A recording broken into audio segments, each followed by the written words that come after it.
Welcome to a Kairos Moment podcast, helping small business owners and entrepreneurs save time and money through tips and strategies on social media. I am your host, Sean Heineman, and you can find my website at kairosocial.com. That's with a K.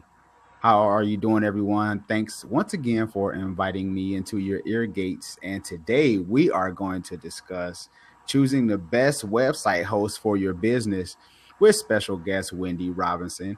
She's a website designer and business strategist. And I know that there's more to her than just what I'm explaining, but I'm going to let her explain herself. How are you doing today, Wendy? I'm doing great, Sean. How are you doing? I am awesome. Thank you for That's taking some good. time out of your day to be a guest on a Kairos Moment podcast. My pleasure. My pleasure. I'm excited. Yeah. Yes. Well, tell the listeners who you are and what you do. Well, very first job, I'm a wife. I love my husband. Love being married.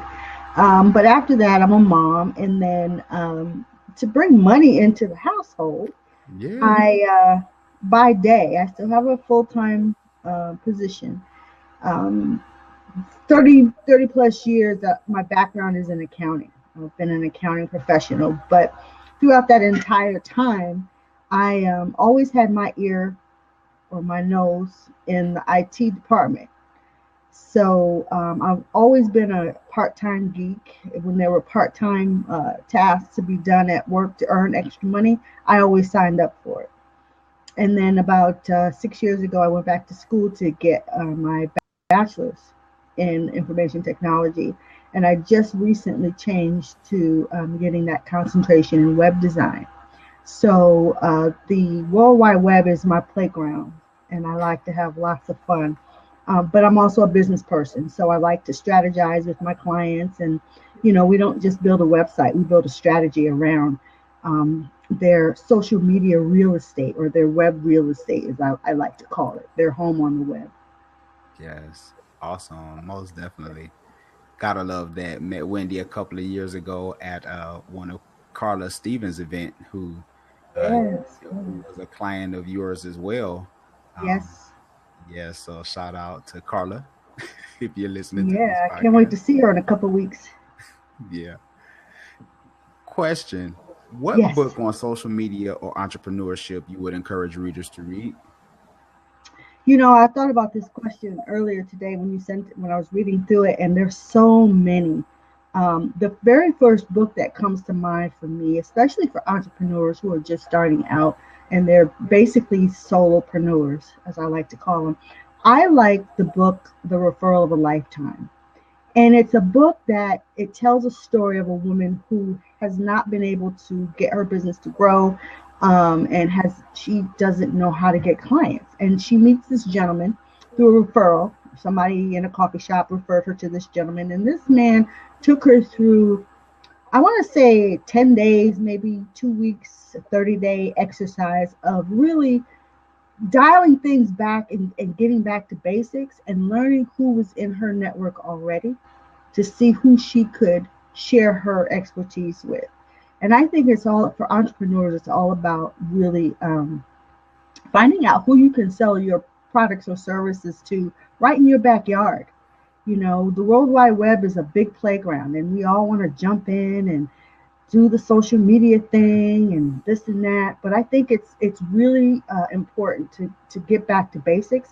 And this book really tells you how to determine if someone's going to be a good customer for you, and how to determine who your customer is just by looking at the people that are already in your circle. It's a great book. It's a fast read, and I usually give it to my clients as a gift when we first start working together. But Mm. then the second book, I couldn't decide between these two. The second book is called E Myth Revisited. And it's another book I give my clients. And it's a book about small businesses and why most of them fail. Mm. There's a lot of good theory in here, but there's a lot of good lessons in here on how to be an entrepreneur. Mm. So those are the two books that I would recommend for anybody starting out Yes. in entrepreneurship. Mm. Yes. I love the E Myth. Great book. Have you read The Dip by Seth Godin? The what? The Dip by Seth Godin. No, I haven't read that one. I read his book, The Purple Cow, and I've read another book by his, like Tribes. Yeah. I've read that one, but I haven't read The Dip. I have to write that down. It's a short read, maybe 80 pages. I read it in one day, but he talks about perseverance and when should you quit or when should you persevere. And I think that's where a lot of small business owners get caught up, because sometimes you can push yourself too much and you might be pushing in the wrong direction. But anyway, I love that book. But I'm going to pick that up. Thanks. Yeah. What's the biggest mistake you see business owners make when it comes to social media? Oh my goodness. The one that stands out to me the most is, I don't want to gross out your listeners, but no, when they throw up all over social media. Yeah. You know, they just post constantly and just post stuff, and they share and they post, but there's no strategy to it. There's no rhyme or reason to what they're doing. You know, it's great to share content and it's great to share things, but you really have to make sure what you're sharing is going to do two things. One, it's stuff that, you know, content that your audience is going to need and want, right, which is going to help them, you know, or not help them, but make them or give them the desire to keep following you and looking to you for information. But then number two, you got to share stuff that Facebook is going to push out into the news feed. You know, Facebook is a big, and Twitter too. Twitter and Instagram, all these platforms are huge playgrounds. And if you don't have a strategy on what you're sharing, you're wasting your time. Mm-hmm. And then the other thing is you have to engage with people. When you do share good content and you see people responding to it, continue the conversation. You know, if someone likes it, just because they don't comment doesn't mean you can't reach out and say something to me, to them. You know, if someone likes something that I post, if they don't leave a comment, I may ask them in the comments, what did you like about this? Or what do you think about this? What's your opinion? And try to drum up some engagement to get people to comment, because people won't comment unless it really, really touches a nerve and they're passionate about it. That's right. So those are the two things that I would say are the biggest mistakes. They don't have a strategy with what they're sharing. And then when they do share something good, they don't continue the conversation and engage with the people that are liking and commenting on their content. Mm-hmm. Yeah, I like that, because I like to use that as a comparison to speaking to someone, right? It's like if someone speaks to you, you don't speak back. It's like, how rude is that?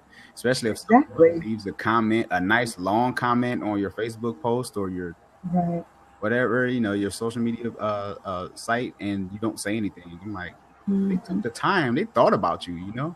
Right. And I think some of that is some entrepreneurs or some folks, not just entrepreneurs, small business owners, entrepreneurs, don't understand how to use social media. You know, and when I say that, I mean, maybe they don't have it set up in a way that they get a notification that someone has commented on their content. So they don't know that they have a comment unless they go back into social media and check. You know, it could be something as simple as that. So I make sure that all of my content, all of my social media sites that I'm using for business is set up to where I get a notification so that I know it'll remind me. Because, you know, we all got stuff coming at us 100 miles an hour all day long.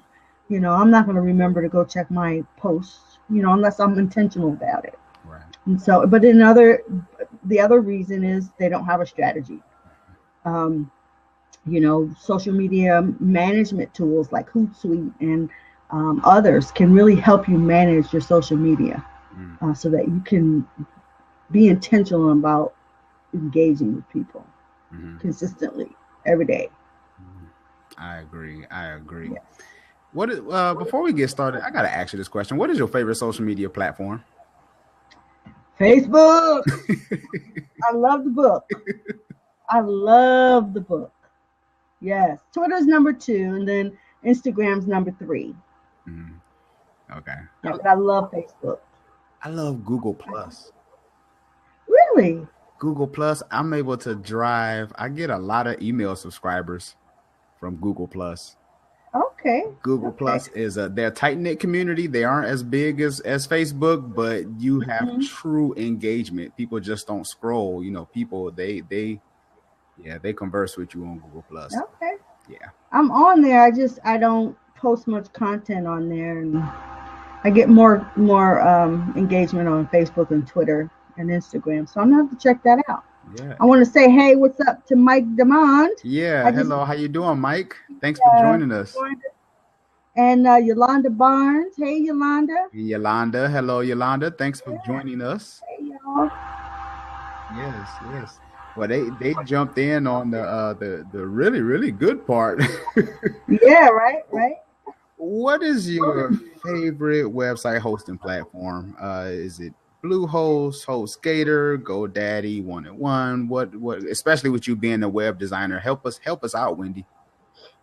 My number one hosting site is Bluehost. Hmm. I direct most, if not all, of my clients to host on Bluehost, and there's several reasons. And I use GoDaddy as well, and that's where I started. Mm-hmm. I don't start any new business or new sites on GoDaddy. I will occasionally buy a domain from there, but most of my business is done on Bluehost. And the reason why is two main reasons. One is that Bluehost customer service is 7 days a week, 24 hours a day, every day, anytime you need them, they're there. Their interface is very, very easy to use. And for the price that I pay every month to host for my account, I can build as many websites as I want. Really? For one price.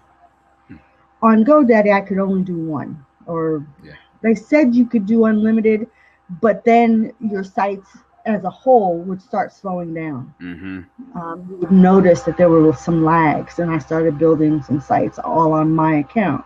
And so I stopped doing that, and I switched over to Bluehost. And their servers are amazing. Amazing. I love their interface. Yeah. The second reason is because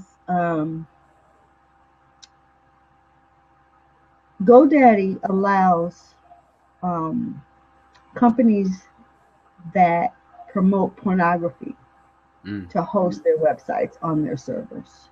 Wow. Bluehost does not. Wow. And so I don't want any of my websites or my clients' websites hosted with a company that allows companies that promote and sell pornography.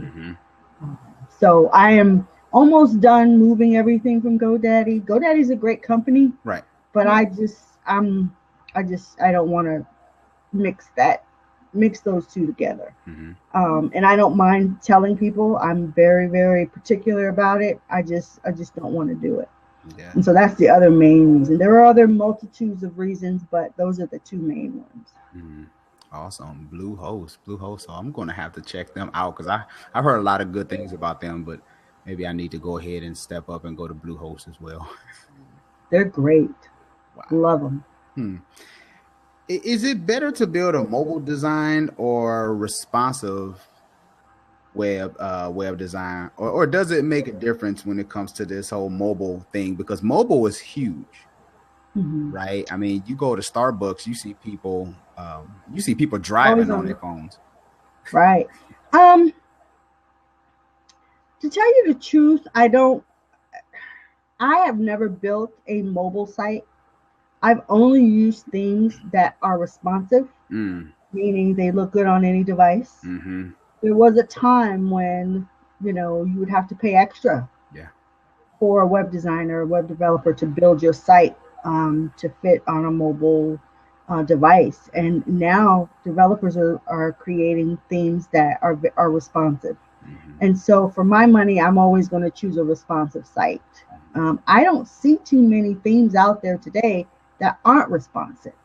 So I think the industry is moving in that direction. 99.9% of the time I use StudioPress themes, which are built on the Genesis platform, which is one of the most reliable platforms out there for WordPress. Mm-hmm. So, and like I said, most of their, if not all of their themes, produced by them and any third party themes are responsive. Mm-hmm. So, Yeah, because I've seen some of I like it's one of the plugins that I use for GoDaddy. That's I can't remember the plugin, but I mean it's great. I can't mhm. remember it for the life of me. But anyway, I found the plugin and I was like, I was just so hooked because I was like, wait a minute, let me check this out on my phone because some people still have websites where you gotta pinch them a little bit and you gotta. I'm like, Yes, no, yes. gotta switch that up. There are some big companies that still don't have a responsive site. I can't remember which one. It was recently during Christmas shopping or something. I'm like, I cannot believe that I need to move to a computer to purchase something from this company's website. I Wow. mean, it was like a Target or a Walmart. I mean, it wasn't one of those two, but it was a big company. And like I said, I can't remember Hmm. who it was. Hmm. Wow. Well, Michael says he loves Bluehost as well. I often Hmm. turn my finished websites over to clients who aren't technical. Yeah, so he says building on Weebly. Yes, How do you? I'm a big fan of Weebly too. I wasn't, Hmm. but for those clients that are technologically challenged in a good way and don't want to learn technology, WordPress can be a little overwhelming at first. I agree. Weebly is a great tool. I build a lot of student athlete websites Hmm. on Weebly because, the teenagers, they don't, I mean, some of them are very tech savvy, but a lot of them aren't. And so I will build their websites on Weebly because it's an easier platform. Thanks for that tip, Mike. Yes, because he asked. He said, "What do you think is the best for her clients?" And Wendy, she is saying Bluehost. That's who she prefer to run with. Because I started with I think I might have started with Wix. I think I started with yeah, Wix, and then I tried Weebly. Mhm. I just kind of yeah. So I guess it depends on yeah. Wix have improved. Well, one of the things, the distinction between a WordPress site and a Weebly or Wix is a WordPress site is a self hosted website. Think of it as, you know, you purchase a piece of land or you bought a piece of land and it's mortgaged and, but you control what goes on at that address, Mm-hmm. at that domain. You have a lot of control over what goes onto that website and how it operates. With Weebly and Wix, you don't have as much control because you're paying them for hosting. You have to use their interface to build the site. It's not one that you have a whole lot of control over, Mm-hmm. like you do with a WordPress site. You can host a WordPress site on Bluehost, GoDaddy, HostGator. There are lots of hosting companies out there.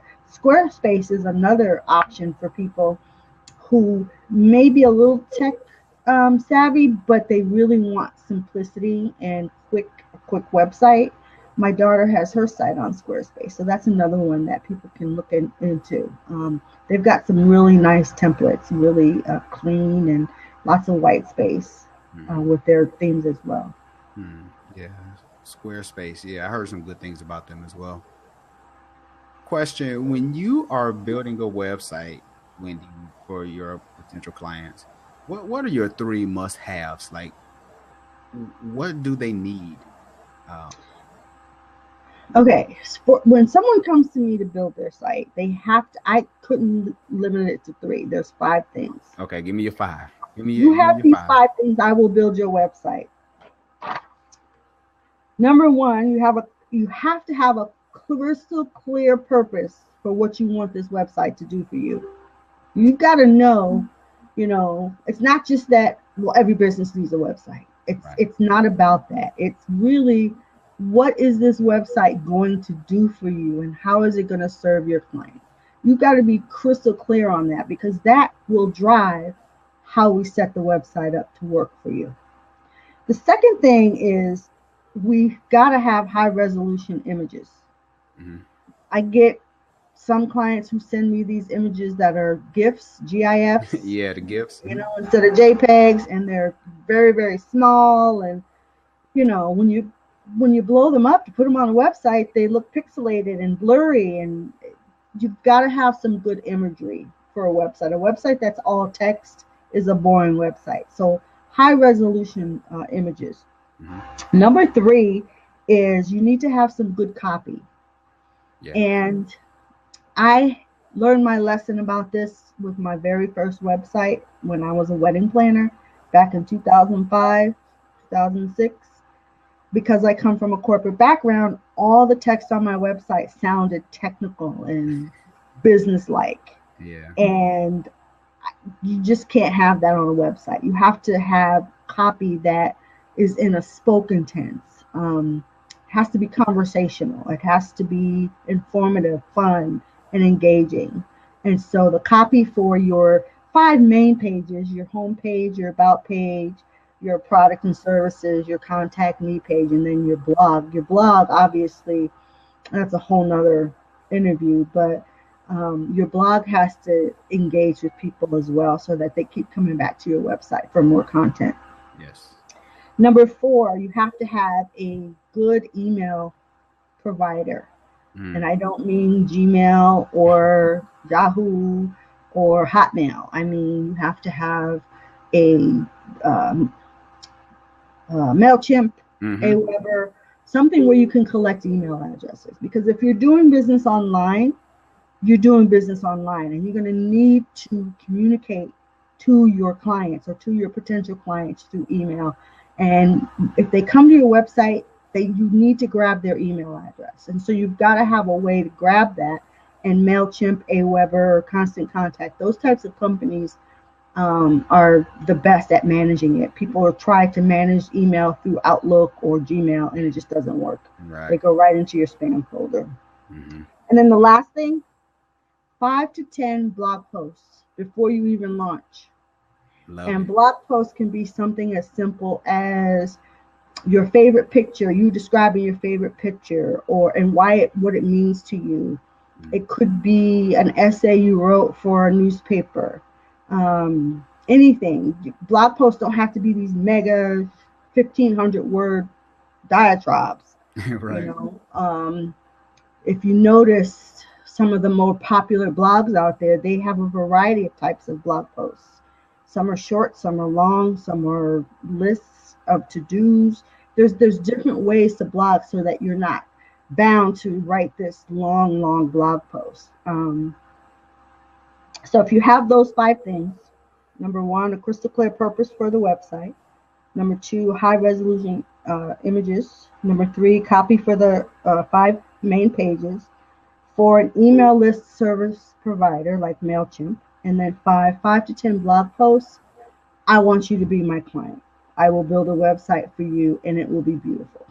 Awesome. And that's all you need, really, to start. Right. That's awesome. I love that. I love those top 5. Because even for podcasting, and Charvette had a question. I want you to take that as well. But when you said the blog post, I'm the same way about podcasting. When you launch, you launch at least 5 podcasts coming out the gate, just to show people that you do have some content coming out the gate, and it gives you a little bit of time to create some more content. Because even for me, for podcasting, I mean, sometimes I'm a month ahead of schedule. Then sometimes I'm like almost like podcasting live for that day, So I'm glad that you brought that up for the 5 blog posts, and you constantly share that content and give you time to build more content. Yeah, and another thing, when you have content already planned and out there, that gives you enough stuff to share on social media. Yes. You can repurpose all of that content in so many different ways. I have this list of 24 or 27 ways to promote a piece of content on social media. And I forget, I think I got it from HubSpot or Copyblogger or somebody, but I use that when, I write a blog post about something, and there's different ways you can talk about it on social media, Yes. instead of posting the same thing over and over and over. So if you have that content ahead of time, you have a social media, arsenal ready to go for the next 2, 3, 4 weeks. Yes. So you can repurpose that in many different ways.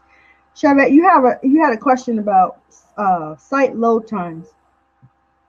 One of the things that I've learned is to optimize your images.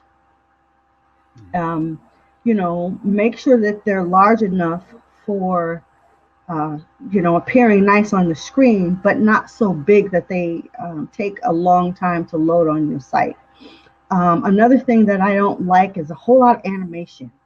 Oh, yeah. There was a time Flash was the thing, but as we progressed over the years, Flash is, a thing of the past now. And although people like video and like movement, it keeps people engaged. Too much of it distracts from the goal of the website. So images that are optimized,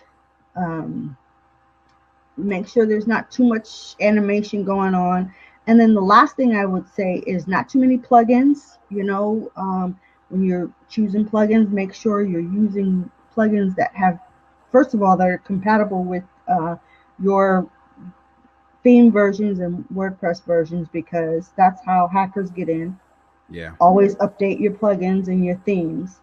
And then really just, there's a plugin called Yoast SEO. Yes. That doesn't just do SEO. It really helps to optimize your site when you use that plugin. There's some other things that you can use from that plugin to make sure that things are working properly on your site. But the images and making sure your plugins are up to date are the two things I would make sure load times are better. Awesome. Thank you for that question. Yes, that was a good stuff. That was good. Thank you, Sharvette. Wendy, thank you so much time for taking no problem today to be a guest. Let everyone know how they can get in touch with Wendy. A couple places. WendyJay.com. You can find me there. That's my main website, my consulting website. My design website is wendyjdesigns.com. And of course, I'm on Facebook as Wendy J. I think Wendy J. Robinson. I'm also on Twitter as Wendy J. Robinson, and that's just the letter J because that's my middle initial. Where else am I? I'm on Instagram as well as Wendy J. Awesome. So I hope to see you guys there. Yes, make sure you all connect with Wendy because, like I said, I've been knowing Wendy for a couple of years, and just seeing her do her thing is just awesome. So I had to ask her to be a guest on the Kairos Moment podcast, right? And I thank you for that. I'm so happy you did. This has been fun.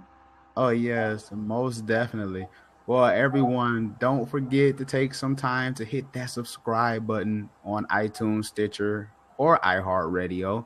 I recently submitted my podcast to Google Play as well. And this video will be available on YouTube, so you can hit the subscribe button there as well. And I tell people to subscribe so that way you don't have to go looking for us.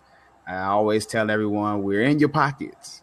Not all right, but subscribe, it gets uploaded to your phone. Anyway, I am your host, Sean Heineman, and visit our website at kairosocial.com. I will talk to you next week, people. Take care. Peace out. Happy New Year.